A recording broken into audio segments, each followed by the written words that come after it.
What's going on, people? Welcome back. Yes. What's going on, people? Myself, Lex. Shubbz here. You telling me? Back with another episode. Always good to be back. That's it. I'm here, man. How you been, bro? Yeah, I'm alright, man. Just been busy. Yeah, life. Busy. Life is busy and it's not stopping anytime soon, is it? You just gotta keep going. Yeah, But man. I can't complain though. It's better to be busy than idle, right? No, 100%. Idle hands work make for the devil's work. Yeah, exactly that. You know what I'm saying? So, been on my phone, fam. Bare. Yeah, the screen time is crazy, right? Screen time's through the roof. Screen time's crazy. Do you know what I'm saying? But we could talk about that later at a different time. No, definitely. What you saying though?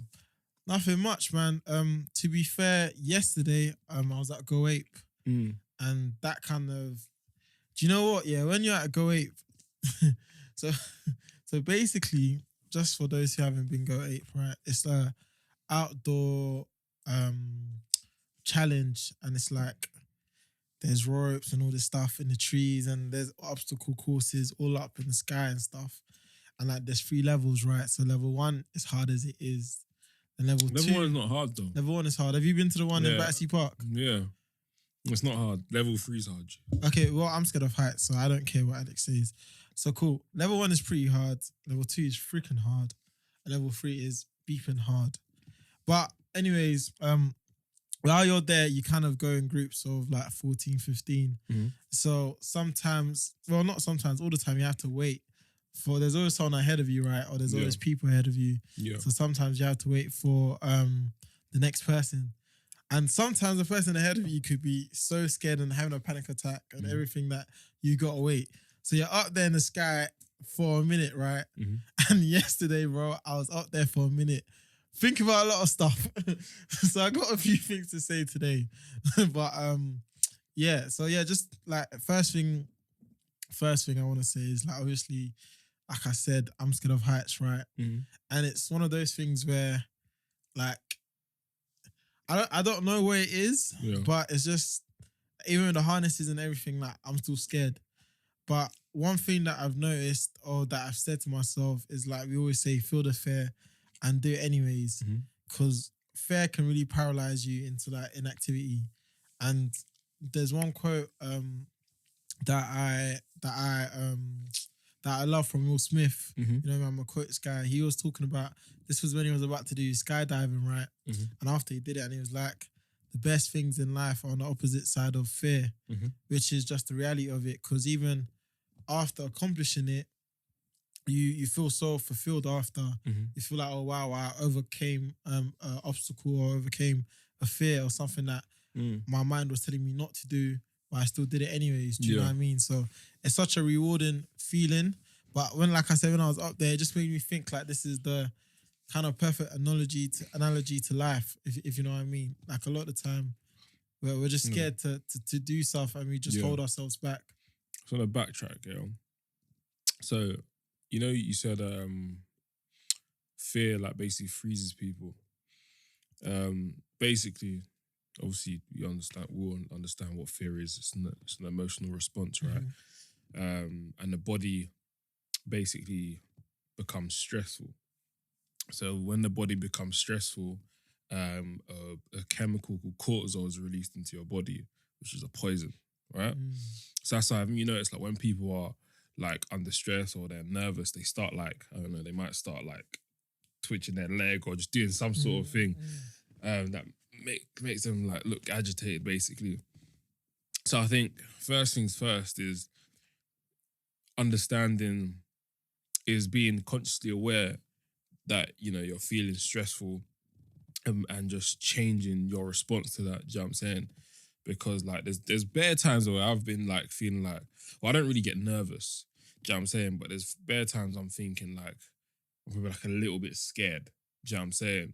But, you know, internally I'm like, oh shit, like what the fuck? But on the outside, I'm like a duck. Do you know what I'm saying? You know, like a duck swimming across a pond, that you got bare stuff going on underneath for sure. But on the surface it's smooth glide. You got to be like a duck on the surface of the water. On the outside, you're calm and collected. But underneath that water, you're paddling like like a, do you know what I mean, like a madman. So I think, yeah, sorry, I wanted to just make that point. Nah, definitely agree. And the other thing as well, about fear is that when you do it, it's not as bad as it seems. Do you know what I mean? Like you're after that, oh, that wasn't that bad. Yeah. So even like, for example, after doing level 1, I was like, thank God that's done. Okay, cool. Level 2, time to move on. Do you know what I mean? And it just shows that also like life in general, it doesn't get easier. There's always more challenges to kind of overcome, more ways you can push yourself. You just never get too comfortable, and you always have to keep moving as well, which is something that, like, once again, perfect analogy of life, right? You can't just get too comfortable. You can't just be like, okay, cool. Well, I know there's more that life is expecting and wanting from me, but I'm just going to ignore it. Do you know what I mean? You have to pick up that call. You have to do what life is asking you to do. Otherwise, there'll be that kind of feeling inside you, like, I don't know, I won't say anxiety, but you're just like, So wait. Yeah. It's like you're just uncomfortable because you know that there's something you need to do, but you're kind of procrastinating from actually doing it. But you know, like, I have to do it, but you're just trying to push it to the side and see how long you can go without it for. I think one, you sent something to me, right? And it got me thinking. And I was just thinking, like, people, when it comes to fear, people should model their response from kids. No, right? 100%. Do you know what I'm saying? Because if you look at a kid, bro, they can be on a 4-foot wall. They're gonna jump anyway because they're not scared. What happens? How comes as we get older, we just become more fearful? I think obviously it's because as you like, obviously between the ages of, I think like, well, from when you're born to about 25, your brain is still developing. Do you know what I'm saying? So throughout those years, you know, you're learning different things from the external environment. You're processing it, do you know what I'm saying, from school, college, university, people's insecurities, adverts, social media, outside opinions, do you know what I'm saying? Molding you. And exactly, that's all molding you and shaping your responses to things. Do you know what I mean? And I think we then, obviously, that then seeps into our subconsciousness. So when we're faced with certain realities, such as like heights, bugs, I don't know, certain opportunities, we tend to overthink. Public speaking. We tend to overthink and create this false sense of reality that's not necessarily real. Yeah. Because of all this information. Do you know what I'm saying? And I think it's that what people have to manage. Yeah, rewire. Do you know what I'm saying? For sure. You gotta rewire it. And that's why, like, bringing it, like, modeling it after children. Like, children aren't fearful. Yeah. Do you know what I'm saying? They're so fearless. Like, they will jump. Even yesterday, I was seeing I went with a youth organization, right? Yeah. So I was with kids, and there were a lot of kids around. Yeah. I'm like, wait, if this kid is doing this, and like legit, I'm seeing like 6-year-olds, but that was for the junior ones. But even them as well, they're facing their fears and like they're going for it.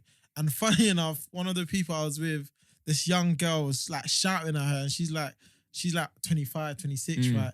And she was having the biggest panic attack. Yeah. And then this young girl came to her saying, "Go, woman! Like, what are you gonna wait there for 600 years? Like, you need to make a move. Like, no one cares. Go, go, go!" Literally. Like, she was legit shouting at her like she got like a spanking from this young girl. Yeah. But it's like this young girl is like telling her like, "What are you waiting for? What are you scared of?" But her mind's telling her, "Oh, don't do it, don't." And funny enough, this was just the first step. Yeah, like this was legit. We got up the stairs. Now we're attaching a harness to the rope, and let's take the first step. And I think that's the thing. I think it's even just change. I think it's constantly changing your response, right? So obviously, the 25-year-old woman, as you explained, was fearful of it because I don't know, she might have been scared of falling over, breaking a bone or whatever, right? But the kid just saw it as a bit of fun. Yeah. Do you know what I'm saying? Yeah. And I think you just have to... How you view it. Yeah, take a step back and just change your perception on things. Do you know what I'm saying? So something like Go-Ape. Okay, am I safe? Yes, I'm attached to a harness. Yeah. What's going to happen? I'm not going to fall and break my neck because I'm attached to a harness. Okay, so if I fall, something's gonna catch me. Mm. What do I have to lose? How definitely. And that's what I was thinking about as well, right? Because there was like, so funny enough, I was with a guy who does parkour. Do you know what parkour is? No. It's like where they do like the whole running, jumping, like the whole mad stuff. Like, oh, free running. Yeah, basically free running, yeah. but they call it parkour as well, right? So like he was just like mad fearless. I'm like, give me some advice. Like, how are you so fearless? Like he was doing way too much. You know when people are doing way too much and you're like, listen, like if you do any more, like you gotta be careful because like now I'm out here shaking, but this guy's out here jumping and shit. I'm like, bro, like relax, you know, like I'm on this rep as well. But flipping, I just like to ask him like, yo, like why are you like so fearless? Like why? Like give me some advice. It's like, firstly, you're attached to a harness. These guys are gonna make sure you don't kill yourself.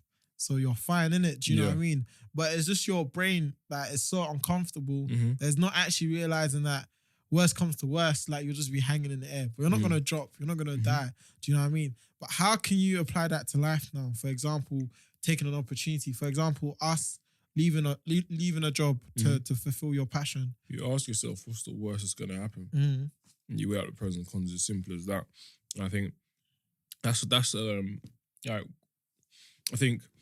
So obviously I failed my very first year of college, right? And then I just said, you know what? I failed. What's the worst that's going to happen? I retake. I got another opportunity. If I fail again, what's the worst that's going to happen? I retake. Yeah, I'm going to be behind my peers, but I'm not dead. I think that's what it is. I think with fear, there's like fear of failure, fear of success as well. I think fear of success is actually what holds a lot of people back without actually realizing it. Because there's a lot of psychological rewiring you need to do to achieve success. And I feel like environment plays such a huge role. For example, when we talk about money, right? What's the first thing people say about money? It's the root of all evil. Why is it the root of all evil? Why is money not seen as something that can offer you convenience, comfort, help you feed your family, help you take your family, put your family in a better position? That's all things that we're all programmed to think, right? And then as you grow up, you start like, bro, like some people are legit scared to make money, bro. Like some people just want to have enough that they don't feel like they're cheating the world. So my question is, if you're like, this might even be a bit controversial, but it's like, cool, if you're scared of being successful, scared of making money, do you even deserve it? I feel like everyone is like if you're that fearful that it cripples you, then do you deserve it? I feel like end of the day, everyone deserves an opportunity. Everyone deserves to fulfill their passion. I don't disagree with you. Yeah, for sure. But not everyone's gonna actualize it. And it's the people that actualize it, the ones that get it. Do you know what I mean? So everyone who gets it, like end of the day, in life you get what you take. Do you know what I mean? Like that's just the reality of it. Yeah. Everyone has a sad story. Do you know what I mean? But everyone makes something out of, or some people don't even choose to, but those who make something out of their situations are the ones who enjoy the fruits of their labor at the end of the day. Do you know what I mean? So if you let fear cripple you, you actually can't complain, because once again, a lot of us know what we need to do to get into the position we're in, but we just avoid it, we procrastinate, we make excuses up, we tell ourselves we can't do it, we tell ourselves we're not worthy, we tell ourselves we're not deserving of it. But if you look at the people doing it, they're no different from you. Do you know what I'm saying? And you know what it is? Like a lot of I've seen a lot of videos online talking about like affirmations, and positive affirmations, all that stuff, right? I'm gonna be honest, I think talking to yourself in the mirror is corny, right? But if you look at like some of the most successful people, they write down affirmations. I think it's saying? more self-talk, and that's also one thing. But you're still affirming. Of course, and like it might seem corny to you, but you might also talk to yourself and affirm things in a different way. So let me just down my point, right? So I got a friend of mine, and like he's probably like an older brother to me, and he's 31, has his own business. I walked into his office, I was like, yo, like, where's my man? They're like, oh, he's in the other office, innit? Like his own private office. I walked in, thought he was writing his own affirmations. I said, say no more. I respect it, because like his journey, right? Like he's just done a madness. Do you know what I'm saying? And he's good. Like he's very, very good. Do you know what I'm saying? So I thought, so that got me thinking like, right, okay, like it might be corny, but I might have to do it too. Do you know what I mean? But bro, even me, for example, like you see that I started using post-it notes. Yeah. I legit write post-it notes of like inspirational quotes or just saying stuff to myself. And I think it's so important to do stuff like that because you have to see it. Do you know what I mean? And the more you say it, the more you get comfortable 100. doing it. And also just in general, man, like even once again, when I was up there, like I was giving myself a whole lot of pep talks. Yeah. I was like, go on, boy, you're doing it. I'm proud of you. Like you're facing your fears. Look at you. You're overcoming barriers. Yeah. A lot of the time, people are up there saying, why the fuck did you choose to do this? Yeah. Like, I just want to go home. And once again, that's part of rewiring. Do you know what I mean? How you talk to yourself is so important because, like, if you're talking yourself down, like, it's just as simple as this. If you don't talk your shit, who's gonna talk it for you? Facts. Like, self-love is the best type of love. Like, if you don't appreciate yourself, if you're not nice to yourself, who do you expect to be nice to you? Like, how you are internally reflects how you are externally.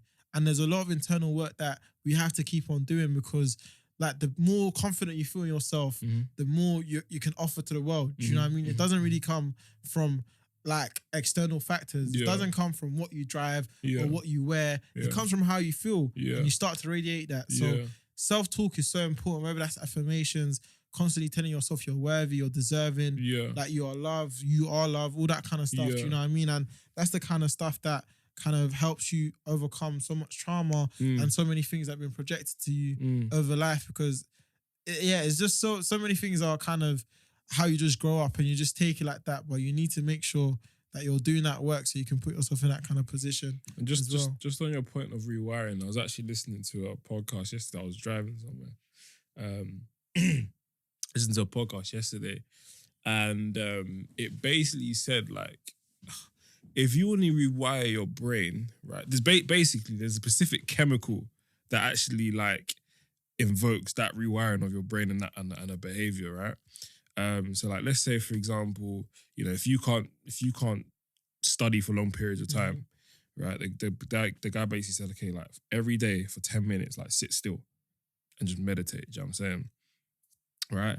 And then he basically said by doing that every day, a chemical in your brain, like literally right at the base of your what's this your skull, whatever it's called, innit? Right at the back here, a chemical will be released.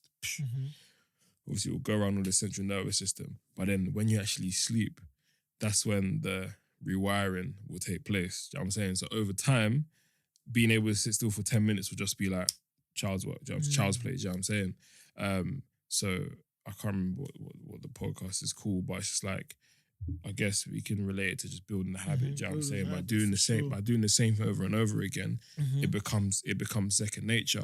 And basically, like he basically described the brain, like the brain likes to do things and not think about it. Likes to automate things and tasks. Do you know what I'm saying? So like, you know, haven't you been even in the library and you found it difficult to work?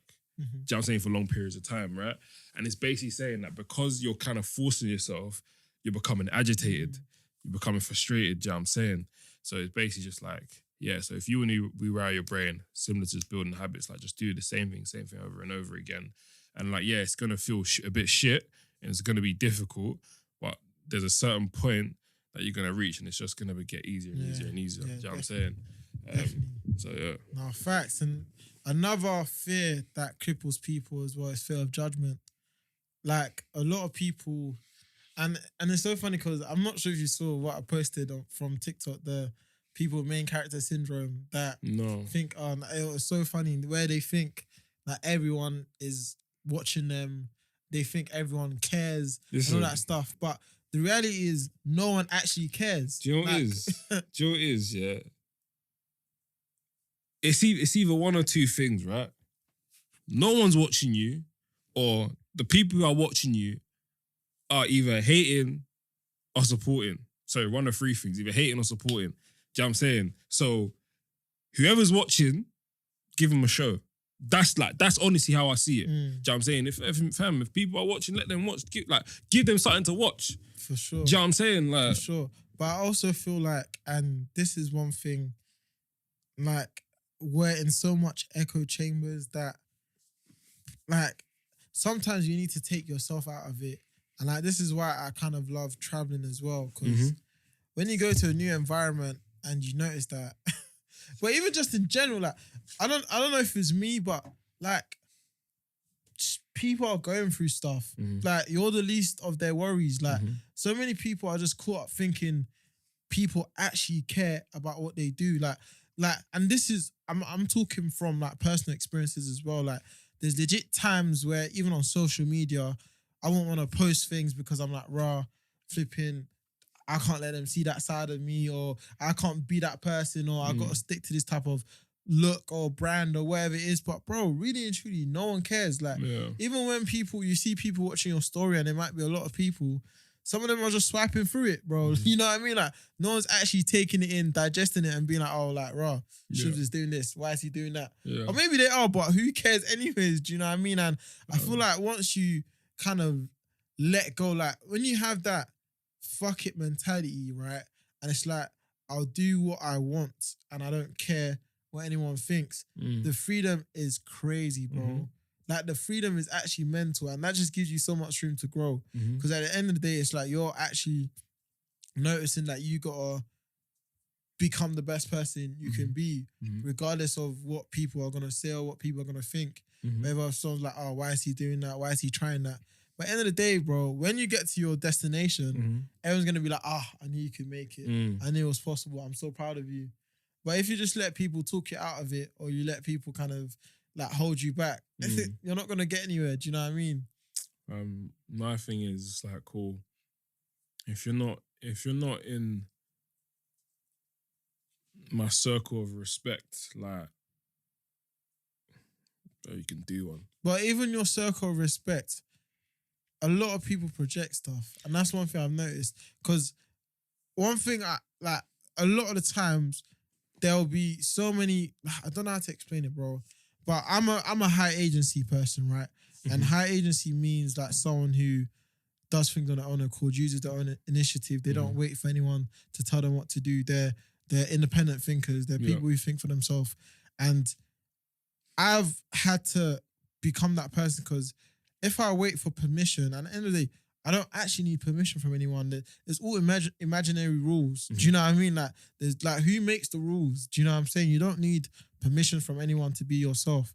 And once I noticed that, because bro, a lot of the times, like, you try and follow certain steps, or even just in general, like how we are now, people will say we're being disruptive, but who says you can't start a podcast? Who says you can't start a business? Who says you have to work 10 years in the industry, then move out and start your own business? Who says that? Who makes the rules? Do you know what I'm saying? And if you wait for people that you respect to give you the green light and say, yeah, bro, that's a good idea, you should do it, end of the day, you just end up waiting. Do you know what I mean? When I'm saying circle respect, it's not necessarily waiting for permission, right? But like, I know, like, my people who I keep around me have my best interest at heart. So it's like, obviously from their perspective, right? Thing. So obviously, like, cool, when they talk, I'm not just gonna be so quick to just shut down an idea. I'm gonna listen. I'm gonna rebuttal, and we'll discuss. But if it's like a follower on my gram or follower on my Snap, bro, I'll block and delete, fam. You know what I'm saying? Like, who are you? You can't talk shit to me. No, for sure. You know what I'm saying? Definitely. I definitely agree basically with you on that. It's always good to get feedback and get people's opinions. But yeah, at the end of the day, you got to do what's best for you, what you know. 100%. And even if it doesn't work out, at least you can say, listen, I gave it a shot. Everyone said no. But the best thing you can do is bet on yourself. Because that's when the odds are really in your favor. 100%. You know what I mean? Like, you just got to bet on yourself and always make sure that you're doing what's best for you. Do you know what I mean? 100%. And there's so many examples of people that bet on themselves. Like, I was even watching a TikTok video. You know, RD, that artist. Bro, Donnie was writing his bars in the Amazon shift. Do you know what I'm saying? No one told him to do that. He said, you know what? Like, yeah, I'm working, but I'm still gonna do my thing. Bro, life is... He's broken through. You know, life is mad. Like, 100. Life is mad. And this is the thing. A lot of people don't see it, bro. A lot of people don't see it. A lot of people just see RD. He made 1-2 tunes. He done a tune with Tion Wayne. It blew up, da-da-da. But bro, like you said, ducks, bro. No one sees what's below the surface. That's what I'm saying. Do you know what I mean? And as soon as you get above the surface, that's when people like casting judgments and stuff like that. But bro, if only they actually knew what it took. Do you know what I mean? If only they knew what it took, the hours, bro, the rewiring and all that kind of stuff. And that's also why, like, in general, you just got to be empathetic and like understanding of people in general. Do you know what I mean? And once again, back to Go-Ape, that's also one thing that I learned a lot because, bro, when I was there waiting, I waited in one station or whatever you want to call it for about 20, 30 minutes, right? Because this girl right in front of me was taking her time. And for me, it's easy for me to be frustrated, right? And be like, why are they taking so long? But when you get there and you're like, rah, okay, I see why it took so long. Do you know what I mean? And that's the thing. It's so easy to cast judgment when you're not in that position. But when you get there and you see, like, okay, this is why this person was there for so long. Like, this is actually really scary. It's so easy for you to talk when you're not in that person's shoes. 100%, Do you know what I mean? And 100%. that's one thing I feel like a lot of people need to develop as well, like being empathetic, like having empathy for other people, regardless of if you're going through their situation or you've been through that situation. Just understand that everyone's going through something and it's not easy for anyone. And having that emotional intelligence as well. Do you know, there's a lot of people have emotional intelligence or have some sort of ability to display empathy, right? But a lot of people are selfish. Do you know what I'm saying? So, like, haven't you noticed, whenever you're going through a situation, wherever it may be, people are always like, oh, I will do this, I'll do that, I'll do this. That's one thing I actually had to work on. Do you know what I'm saying? Because it is so bad. It is so bad. Like, some people just want to be heard. Yeah. Like, if someone's coming out to pour their feelings or, like, it's not easy to open up or express yourself. Yeah. So for you to try and express yourself and you're saying, oh yeah, I've been through it before. I know exactly what you're going through. When this happened to me, you're just changing the conversation, not even letting someone speak. Exactly. And it's the worst thing. It's the worst thing ever, man. And not a lot of people understand that. And if I'm tying it back to just the working world, right? And I think empathy is something I had to learn as well, right? But empathy is one of the most important things you can do, you can have and display. Because we're humans. But even when you're in a leadership role, one of the most important things, because, like, bro, there's been bare times where I've had a grad come out to me and say, oh, Alex, like, I feel like X, Y, and Z, by blah. And, like, I remember the first time, right, I said, oh, I'll do this, I'll do that, I'll do this. But after I was like, you know what, that's probably that was the wrong way to go about it. So I went back to him. I said, look, like, tell me how you're feeling and actually break it down. Like, what can we do together to kind of stop you from feeling like this and kind of have you develop?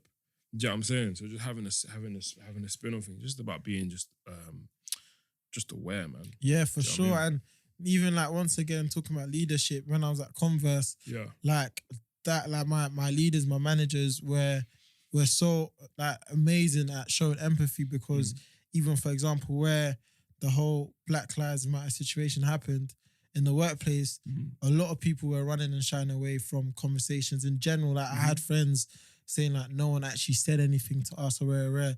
But, like, the leaders were not saying, like, you know, when people try to stir the conversation, them saying, oh, like, oh, my black friends were saying this, they legit gave us room to be heard, to speak without interrupting or without making it seem like, you know, some people have to be the heroes of the show. Do you know what I mean? Yeah. So yeah, regardless of race, being able to really empathize with other people who struggle you haven't been through, but you can understand and you can be understanding of their struggles and want to be supportive of it as well, rather than saying, oh, because it's them going through it, it doesn't have any impact on me and I can't relate to it. Yeah.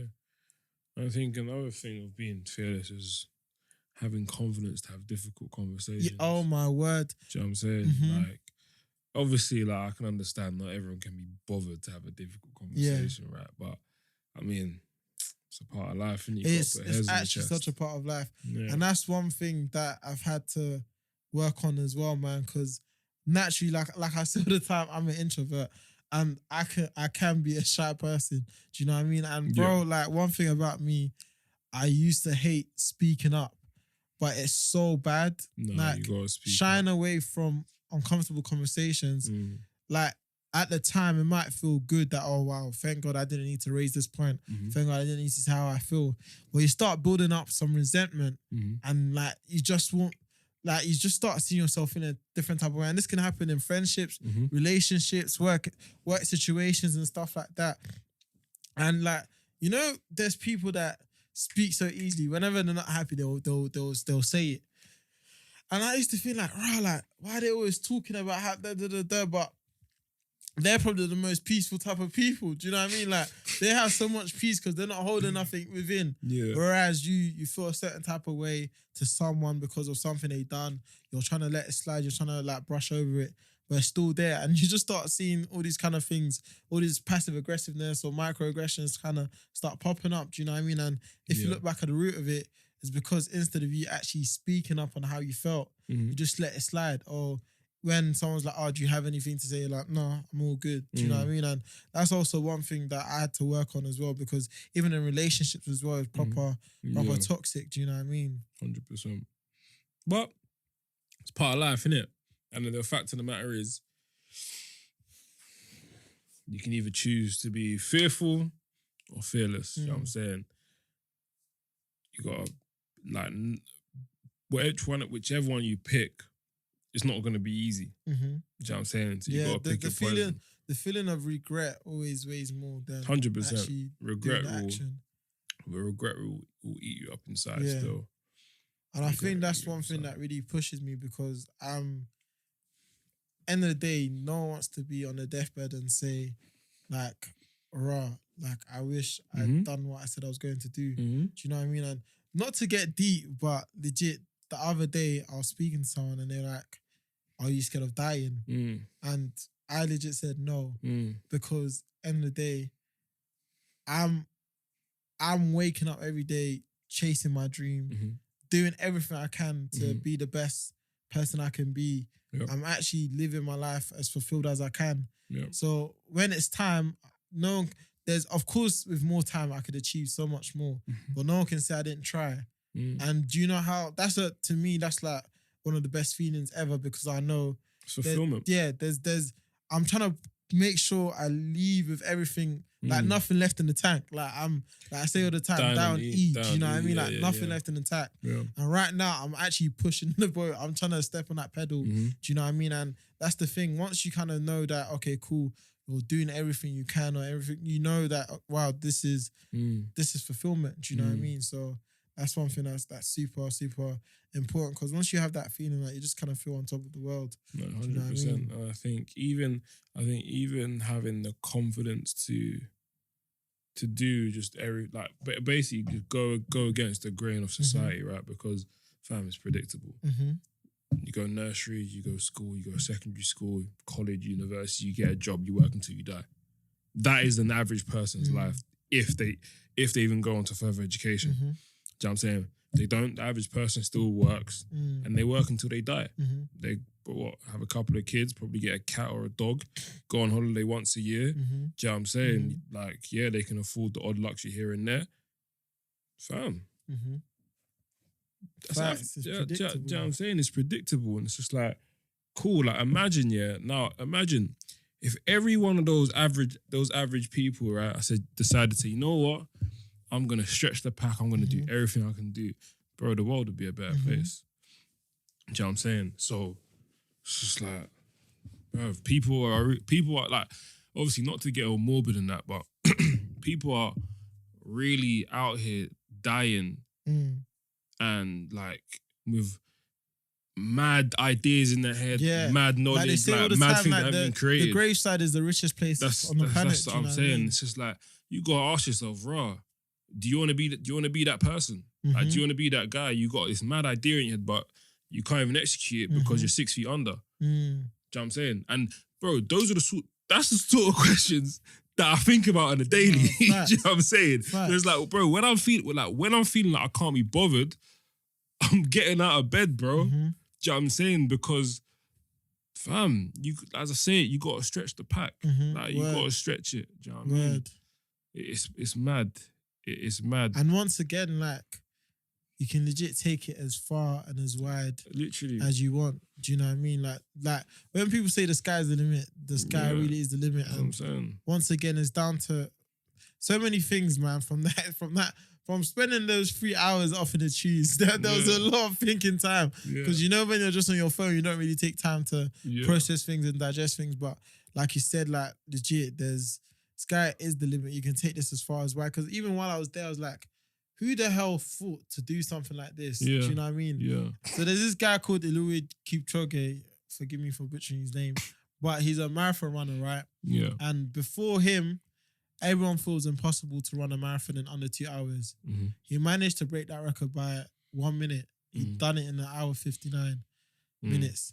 And that's just once again, like, the brain was programmed to be like, okay, you can run a marathon sub time about 2 hours or 2 hours 20 and stuff like that. But until he actually pushed himself, that's when other people started doing it under 2 hours. Do you know what I mean? It's only impossible until it's done. Exactly. Bro, no one thought he was gonna fly a plane, bro. Do you know what I mean? Like, you know what I'm saying? it seems impossible until it's done. And that's the thing. You can't write yourself off. You can't talk yourself off opportunities because you can actually do it. You can actually actualize your dreams. Do you know what I'm saying? And that's what I'm saying. People only thought it was possible because they saw it. Now, obviously, my man, Eliud, right? He saw that and thought, I'm going to change that. And if you just, like, bro, think about the brain as a computer, right? You can reprogram something, reprogram it to make it better, reprogram it to something different. All it takes is just reprogramming your mind. Facts. Like, okay, it's not difficult. It might be, like, quite arduous and long, but it's not hard. Do you know what I'm saying? And I think environment plays such a huge role. Yeah. Like, you can also say it as well, but like in the most humble way possible. Yeah. But like hanging around millionaires will show you it's not impossible to be a millionaire. 100%. Do you know what I mean? 100%. And like that's the thing that I remember, and it's so funny when I was speaking to my friends, like I think like 2 years ago, 3 years ago, or like even a year ago, so they were like, let me just get to 10K. Do you know what I mean? And now you start speaking to people like when I was like 19, 20, I was listening to, so this is the first, like I got to pay this guy so much dues because this is the guy who made me want to start a podcast. I was listening to a podcast called Young Smart Money, right? And for him, all he ever did was interview agency owners that were 18, 19, 20, even younger sometimes, making about $250K a year. And I used to be like, raw, like, how the hell is that possible? But you start to notice that it's kind of, it's not impossible, firstly, and that's even just the minimum. That's just scratching the surface, do you know what I mean? And luckily, when you talk about reprogramming yourself, when listening to people like this, you start to know that, okay, it's not possible. It's not impossible. Because for him to do it at 18, 19, clearly there's just a way to go about it. And then you start finding out how it's possible by actually taking the first step. And then you just got to keep going up. You start seeing people who make $500,000, start being around people who make $1 million, multi-millions, do you know what I mean? And that will show you and push you to know that it's not impossible, do you know what I mean? And that's a good segue onto something I want to highlight, right? Iron sharpens iron. So if you feel you're around dead weight, don't feel no type of way about cutting off that dead weight, because if you're not constantly developing year on year, month on month, then like, what are you doing? Man, listen, do you know what I'm saying? You can't let no one hold you back in this life, man. Like, you gotta, like, how can I explain it? It's, you know when you have water that's still, it gets all moldy. Do you know what I'm saying? You have water get moldy. Yeah, you have all bacteria drops in it, bro. You have let's say bread. Okay. Can we say bread? Okay, cool. No, not bread. Water. Okay, we'll go when you have still water, eventually bacteria will grow in it. In a bottle, right? In a bottle, in a pond, whatever. Whether it like water that's not flowing. Okay. That's not flowing, right? Hear me out. I'm hearing you. I heard they listen, I'm getting some of this, yeah? Sure. Cool. Let's listen, guys. So cool. stuff will grow in it. It will become nasty. Algae will start to grow in it. Rare. You can no longer drink it now. You take a river, right? A river flows upstream to downstream into somewhere bigger. Do you know what I'm saying? It's going from somewhere small into somewhere bigger, and that's at life. You start from a baby, bro. You start small, and you grow up into something big, and boom, you gotta keep developing until you hit your seat. You feel me? Word. You landed my point. Word. Think about it. But yeah, basically, that's what I'm saying. Cut off dead weight. Iron sharpens iron. You always gotta be constantly. And I also think you don't need to do it in such a savage way. No. I think just as you grow older, you start finding your tribe. And you can still have those friends. Like me, for example, bro, I got friends I get lit with. Yeah. And I got friends I get rich with. Yeah. And luckily I can do the same with two of them as well. Do you know what I mean? Like mix the groups together as well. But that's legit it. Like you don't need to feel guilty for making new friends, for stepping out your comfort zone. Bro, I was 18 going to freaking networking events by myself. Do you know what I mean? Like I was trying to bring my friends along, but they were like, nah, bro, like that can't be asked. Like if I was waiting for them, bro, I would not be anywhere near where I am. And that's not a dig to my friends, because my friends, like you say, have my best interest. But what I want to do and what they want to do, man, different. Do you know what I mean? And I can't force no one to face their fears. Do you know what I mean? And even just me going by myself helps me become more of a high agency person. So once again, you can't wait for anyone's permission. No, and like the world, as much as everyone likes to act too cool, people want to make new friends. People want to make new relationships. If you go to certain places like networking events, people are always open and intrigued to hear about you. Do you know what I mean? So it's choosing your environment and building relationships with these type of people as well. Went to an event on Sunday. Right. I've met so many people. Alex is with the big dogs now. You guys don't understand. Many. Alex is gone. Alex has changed. But I met so many different types of people. Just like, yeah, mate, drop me a message, drop me an email, boom, boom, boom. Yeah, like, there's someone down in London, like, we'll chop it up. Easy. Do you know what I'm saying? If only they knew who Alex is talking about. Do you know what I'm saying? But... No, for sure. Nah, for sure, some big weights, heavyweights. Yeah. But no, for sure, man. Still. No, exactly that. But yeah, to wrap it up, bro, what's your word or phrase for the week? My word or phrase You've for said the a week. lot this episode. Yeah. Phew.